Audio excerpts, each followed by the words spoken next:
Hello students, good morning. Today we will continue our chapter number 5 in our science.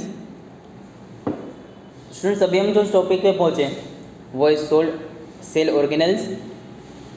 इस topic में मैंने आपको बताया था कि सेल के अंदर बहुत सारे केमिकल प्रोसेस होते रहते हैं, जिनकी वजह से उन सभी प्रोसेस को अलग अलग रखना, सेपरेट रखना बहुत ही ज़रूरी है। इसके लिए सेल के अंदर कुछ छोटे छोटे स्ट्रक्चर्स होते हैं जिन्हें हम बोलते हैं सेल ऑर्गेनेल्स। इनके बारे में जो इम्पोर्टेंट सेल ऑर्गेनेल्स हैं, जो हमारे लिए बहुत ज़्यादा हेल्पफुल है, बहुत ज़्यादा इम्पोर्टेंट है, उनमें से कुछ के बारे में हम इस चैप्टर के अंदर आगे अब पढ़ने वाले हैं। तो चलिए स्टार्ट करते हैं। First of all we will learn about endoplasmic reticulum, जिसे शॉर्ट फॉर्म में हम ER बोलेंगे। The endoplasmic reticulum ER is a large network of membrane bound tubes and sheets. तो ये जो एंडोप्लाज्मिक रेटिक्यूलम है वो मेम्ब्रेन बाउंड ट्यूब्स का एक बहुत ही बड़ा नेटवर्क है, मतलब वहाँ पे बहुत सारे एक साथ एक दूसरे से कनेक्टेड होते हैं। It looks like long tubules और राउंड और ऑब्लॉन्ग बैग्स। तो इसका शेप या तो कोई ट्यूब जैसा या फिर राउंड जैसा, इस तरह का उसका कुछ शेप होता है। The ER membrane is similar structure to plasma membrane. इसका स्ट्रक्चर प्लाज्मा मेम्ब्रेन से सेम होता है। There are mainly 2 types. तो जो प्लाज्मा मेम्ब्रेन है उनके मेनली 2 टाइप्स होते हैं। फर्स्ट वन इज RER, जिसका फुल फॉर्म है रफ एंडोप्लाज्मिक रेटिकुलम। तो एक है वो थोड़ा रफ है, and second one is smooth endoplasmic reticulum, it means SER। तो एंडोप्लाज्मिक रेटिकुलम के मेनली 2 टाइप्स है, एक है rough endoplasmic reticulum and second is smooth endoplasmic reticulum, जिसे शॉर्ट फॉर्म के अंदर हम RER एंड SER बोलेंगे। RER looks rough under a microscope because it has particles called ribosomes attached to its surface। RER को जब microscope के अंदर देखा जाता है तो इसका जो सरफेस है वो रफ लगता है, क्योंकि उसके जो सरफेस है उसके ऊपर रिबोसोम्स होते हैं, इस वजह से उसे RER मतलब कि रफ बोला जाता है। The ribosomes which are present in all active cells are the site of protein manufacture. The manufactured protein are then sent to various places to cell depending on need. Cell के अंदर रिबोसोम्स है वो protein manufacturing का काम करते हैं, protein बनाने का काम करते हैं।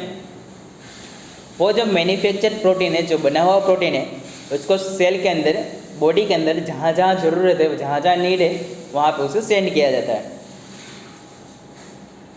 सम of this proteins and lipids help in building the cell membrane.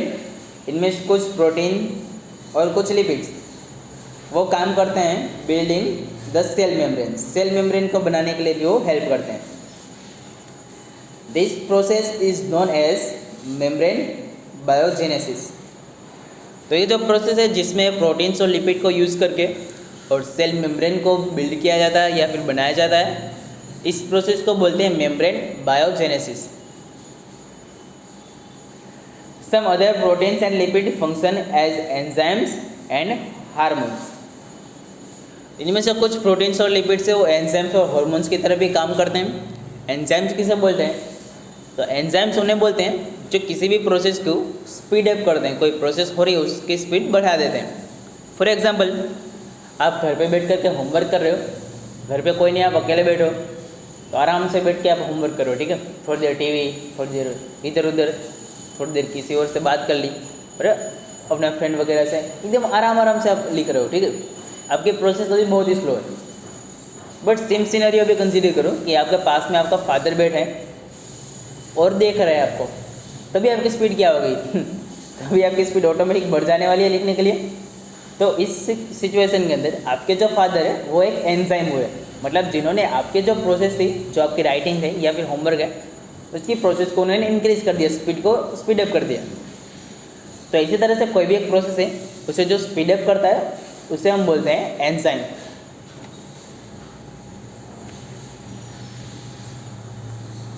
यहाँ पे फिगर दिया हुआ है जो कि है एनिमल सेल का।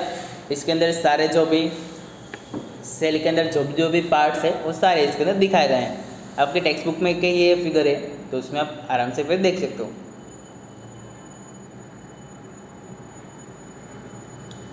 Thus, one function of the ER is to serve as channels for transport of material. तो ER का एक काम ये भी है कि मटेरियल्स को ट्रांसपोर्ट करने के लिए, एक जगह से दूसरी जगह ले जाने के लिए, वो काम भी कौन करता है? तो ER ही करता है। The ER also functions as a cytoplasmic framework, providing a surface for some of the biochemical activities of the cell. इसके अलावा सेल की और भी कुछ बायोकेमिकल एक्टिविटीज़ हैं, उन्हें करने के लिए भी वो प्लेस देता है। In the liver cells, liver हमारे बॉडी का एक पार्ट है, राइट? तो लिवर सेल्स के अंदर group of animals called vertebrates, SER plays a crucial role in detoxifying many poisons and drugs. तो लीवर के अंदर कुछ ऐसे पार्टिकल्स होते हैं जिनके अंदर कोई अगर पॉइजनस पार्टिकल है हमारे बॉडी के अंदर, तो उन्हें उसके इफ़ेक्ट कम करने या फिर बिल्कुल ख़त्म करने के लिए काम भी ER करते हैं। ER के अंदर भी कौन से? तो सॉफ्ट वाले SER।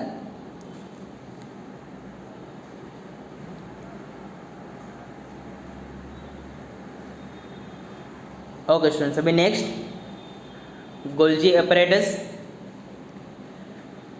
The Golgi apparatus first described by Camillo Golgi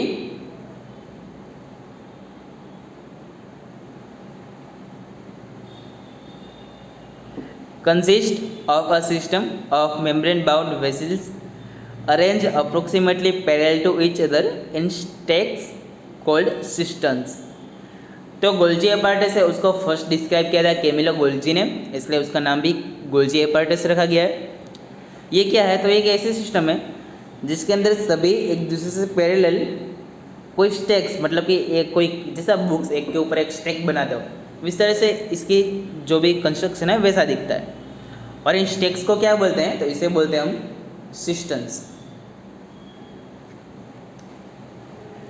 These membranes often have connection with the membranes of ER and therefore constitute another portion of a complex cellular membrane system.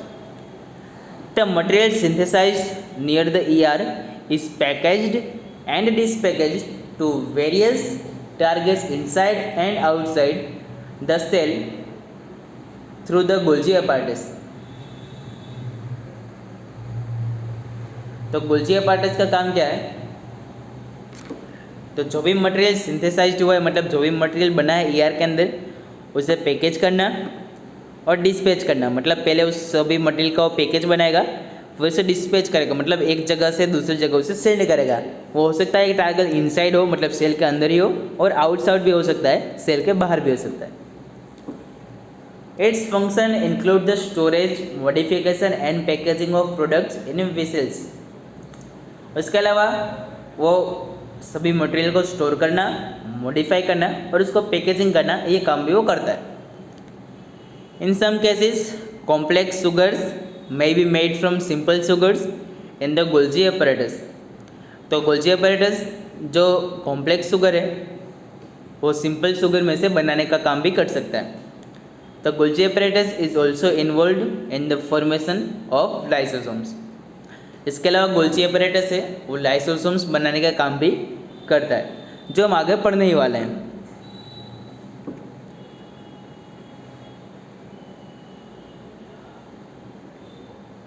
जहाँ पे बीच में आपको Camillo Golgi के बारे में information दी है, तो अगर वो भी आपको रीड करना है तो आप यहाँ से रीड कर सकते हो, आपके टेक्स्ट बुक में है ही।